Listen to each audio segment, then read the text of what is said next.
What could be the reason, then, of this curious disparity, I wondered, drawing cartwheels on the slips of paper provided by the British taxpayer for other purposes. Why are women, judging from this catalogue, so much more interesting to men than men are to women? A very curious fact, it seemed, and my mind wandered to picture the lives of men who spend their time in writing books about women, whether they were old or young, married or unmarried, red-nosed or humpbacked. Anyhow, it was flattering, vaguely, to feel oneself the object of such attention, provided that it was not entirely bestowed by the crippled and the infirm.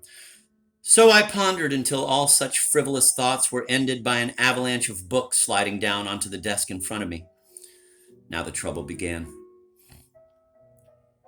The student who has been trained in research at Oxbridge has no doubt some method of shepherding his question past all distractions till it runs into its answer as a sheep runs into its pen.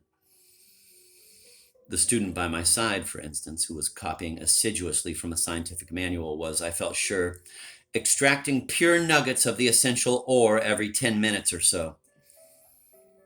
His little grunts of satisfaction indicated so much. But if, unfortunately, one has had no training in a university, the question, far from being shepherded to its pen, flies like a frightened flock hither and thither, helter-skelter, pursued by a whole pack of hounds.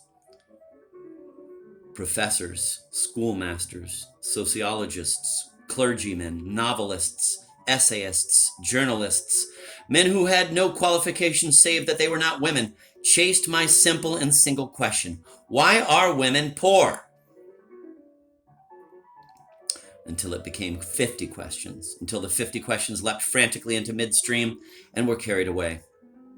Every page in my notebook was scribbled over with notes. To show the state of mind I was in, I will read you a few of them, explaining that the page was headed quite simply, Women and Poverty, in block letters.